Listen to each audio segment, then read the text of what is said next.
Assalamualaikum warahmatullahi wabarakatuh. Hai teman-teman semuanya, selamat datang kembali ya di channel Studio Horor. Bagi kalian yang baru saja bergabung atau mengunjungi channel ini, channel Studio Horor akan membahas berbagai cerita misteri, tentunya dalam bentuk kemasan podcast. Studio Horor kali ini akan menceritakan mengenai kembar. Cerita misteri ini bersumber dari Grisela.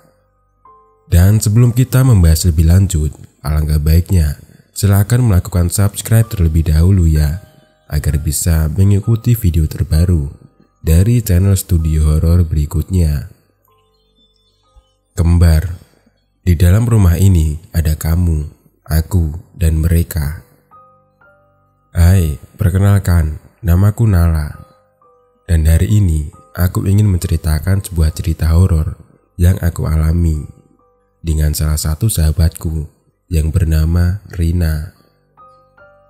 Cerita ini bermula saat kita memutuskan untuk tinggal bersama di sebuah rumah besar yang berada di sebuah desa. Salah satu alasan mengapa kita memutuskan untuk membeli rumah tersebut karena rumah itu bisa terbilang cukup murah untuk tanah seluas itu. Selama kita berdiskusi dengan sang penjual rumah, ia selalu mengingatkan kami akan beberapa hal, seperti harus rajin membersihkannya, jangan meletakkan barang sembarangan, dan harus mempunyai mental yang kuat. Ia juga mengingatkan kami untuk rajin mengaji, terutama beribadah di sana. Ya, waktu itu menurutku sih hal itu wajar, sehingga aku dan Rina menganggap remeh hal tersebut. Setelah membeli rumah itu, tentu saja kami merasa senang karena harapan yang selama ini kami doakan akhirnya terwujud. Walaupun begitu, kebahagiaan kami tidak berlangsung lama. Kebahagiaan kami perlahan-lahan tergantikan oleh ketakutan yang sangat hebat karena penunggu rumah tersebut. Kejadian pertama yang terjadi adalah ketika aku sedang berada di dapur pada malam hari. Kala itu aku sedang menanak nasi, hanya untuk berjaga-jaga jika keesokan harinya aku malas untuk bergerak. Beberapa menit setelahnya, aku mendengar suara ketukan dari luar rumah. Tok, tok, tok. Seseorang mengetuk pintu. Berhubungan aku tidak mempunyai kerjaan lain selain menunggu nasi tersebut matang, tentu saja aku bergegas untuk membukakan pintu. Ya, siapa? Tanya aku. Belum saja membukakan pintu, Rina sudah mendorong pintu dan lalu menyelonong masuk ke rumah tanpa mengucap salam, bahkan tanpa menyapa aku. Kenapa, Rin? Tanya aku. Ia tidak menjawab, namun ia hanya terus berjalan sampai akhirnya sampai di ruang TV. Saat itu, aku tidak memperhatikannya dengan jelas karena aku tidak ingin mengganggu moodnya. Jadi, setelah aku membukakan pintu untuknya, aku langsung saja kembali ke dapur untuk menunggu nasi. Dan tidak lama kemudian, aku mendengar tangisan yang berasal dari ruang TV yang tepatnya berada di sebelah aku. Aku yang mendengar tangisan tersebut tentu saja panik. Aku pikir Rina memang sedang sedih sampai-sampai ia menangis. Rin, panggil aku. Kamu kenapa? Tanya aku sesampainya aku di ruang TV. Namun sesampainya aku di sana, aku justru tidak menemukan keberadaan Rina dan tangisan itu seketika hilang. Rin, aku mencoba memanggilnya sekali lagi. Dan yang benar saja, beberapa detik kemudian, suara ketukan terdengar kembali. Aku yang sudah mulai ketakutan, bergegas pergi untuk membukakan pintu. Rin, Rin, aku memanggil. Hah? Iya, kenapa? Aduh, alhamdulillah. Aku menghela nafas lega. Hah? Kenapa sih? Tanya Rina terbingung. Alhamdulillah kenapa? Enggak, udah cepetan masuk. Ucap aku yang lalu mendorong Rina untuk masuk. Dan semenjak kejadian itu, hal-hal aneh mulai muncul. seperti suara gesekan meja, tukan jendela, suara orang menyapu, dan lain sebagainya. Namun aku tidak terlalu memperdulikan hal tersebut dan menganggap bahwa semua suara itu berasal dari rumah tetangga.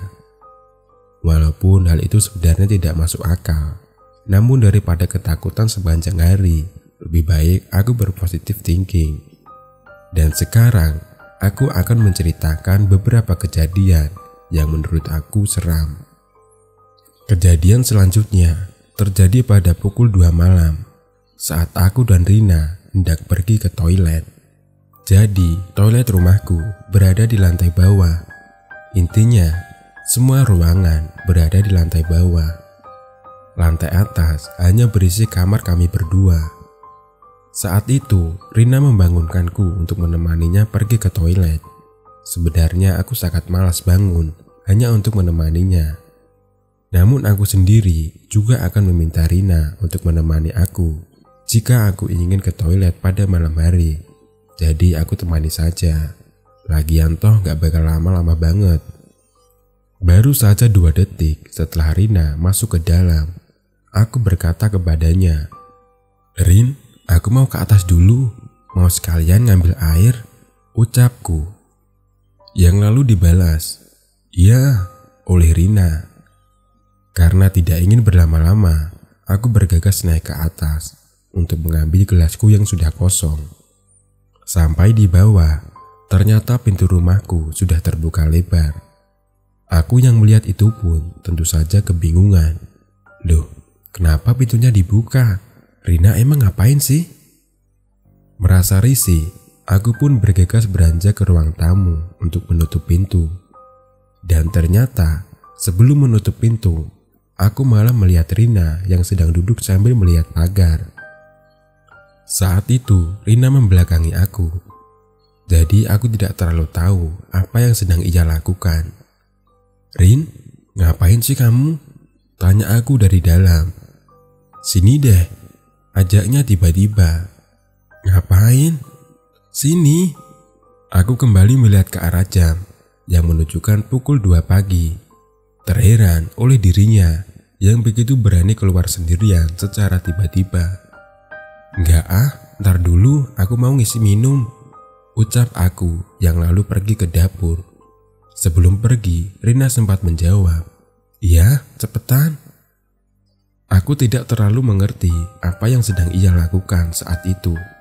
Namun, aku menurutinya saja dan bergegas mengisi gelas. "Nala?" Rina menepuk pundakku. "Iya." "Pintu ngapain dibuka? Udah aku kunci loh," ucapnya. "Hah? Ngapain? Bukannya tadi kamu mau menunjukin aku sesuatu?" tanya aku yang lalu berbalik menghadapnya. "Nunjukin apa? Aku kan dari tadi di toilet." "Hah? Tadi kan kamu di luar." "Di luar apa, Nala? Orang kamu yang keluar sambil ngomong sendiri. Ngapain coba? Halusinasi," ucapnya. Saat itu aku benar-benar bingung banget dengan apa yang sedang aku alami. Padahal aku melihat dengan jelas Rina ada di depan rumah sambil melihati ke arah pagar. Suaranya pun persis dengan Rina. Namun berhubung saat itu aku masih mengantuk, jadi aku mengiyakan perkataan Rina saja dan kembali tidur tanpa kembali membicarakan tentang apa yang baru saja aku alami. Saat beberapa hari, kejadian horor kembali terjadi, dan kali ini dialami oleh aku dan Rina sekaligus saat sedang di ruang TV. Seingatku, kejadian ini terjadi saat maghrib. Kala itu, aku dan Rina sedang menonton TV karena kita bosan dan tidak tahu harus melakukan apa. Sebenarnya kita tidak terlalu memperhatikan TV. Setengah nonton, setengah main HP. Namun TV tetap dibiarkan menyala agar suasana tidak terlalu sepi. Dan tidak lama setelahnya, tiba-tiba saja TV yang berada di depan kami mati dengan sendirinya. Padahal remote TV jelas-jelas berada di atas TV yang sangat jauh dari jangkauan. Rina menoleh ke arahku. "Siapa yang matiin?" "Lah, nggak tahu. Remote TV-nya kan di sana," Jawab aku kebingungan. Kita sempat terdiam untuk beberapa saat, sampai akhirnya aku berkata, palingan listrik konslet.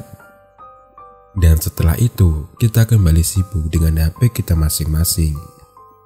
Namun saat kita memutuskan untuk kembali ke kamar, setelah kami berdua mendengar suara langkah kaki seseorang yang sedang berjalan di dalam rumah. Mau berpositif thinking bagaimanapun, tidak akan membuat suara langkah kaki tersebut terdengar masuk akal. Hanya ada 2 orang di dalam rumah yang kami tinggali. Tidak ada hewan peliharaan maupun orang lain. Kami pun juga sama-sama berada di atas sofa. Tidak ada satupun dari kami yang menurunkan kaki. Dan setelah itu, kami berlari secepat mungkin ke atas.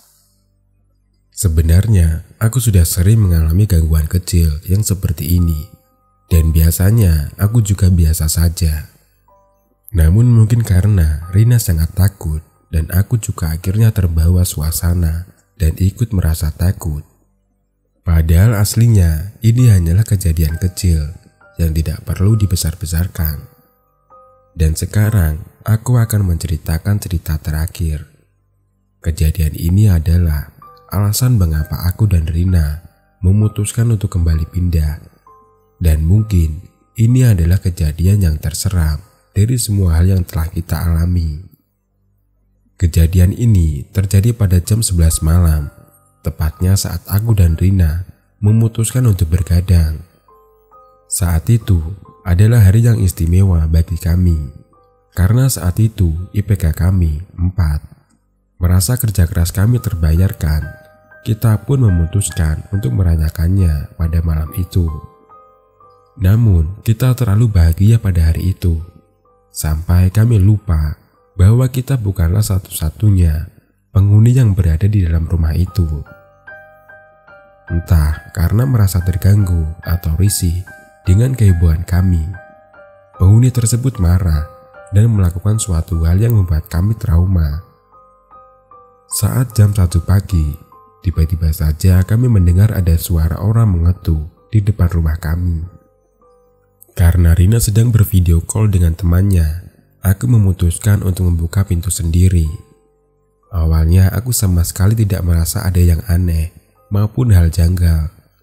Aku malah mengira bahwa orang yang mengetuk pintu adalah salah satu teman aku yang datang. Namun belum saja membuka pintu, tiba-tiba Rina berteriak dengan sangat kencang sambil mengejar aku turun ke bawah. "Apaan sih, Rin? Jangan bikin kaget deh malam-malam kayak gini. Kenapa sih?" tanya aku sambil mencoba menenangkan Rina. "Dahlah, cepetan, masuk kamar sekarang. Jangan buka pintunya," ucap Rina yang langsung saja menarik tanganku tanpa penjelasan apapun. "Apaan sih, Rin? Ada orang?" "Enggak, Nala. Mending kamu dengerin aku deh. Nanti aku kasih tahu di atas." Sampai di atas, Rina menangis terisak-isak dan berkata, "Tadi aku lihat dari jendela yang ada di depan pintu itu, sosok gede hitam, matanya merah. Serem banget, Nala. Aku gak berani," katanya dengan suara yang gemetar. Mendengar itu, aku hanya mencoba menenangkan Rina, walaupun sebenarnya aku sama sekali tidak takut. Karena Rina menangis, aku mematikan lagu dan mencoba menenangkan Rina. Saat itu tidak ada satupun suara yang terdengar kecuali suara tangisan Rina yang semakin kencang. Semuanya berjalan baik-baik saja sampai tiba-tiba kami mendengar suara langkah kaki seseorang yang sedang berjalan menaiki tangga dengan perlahan.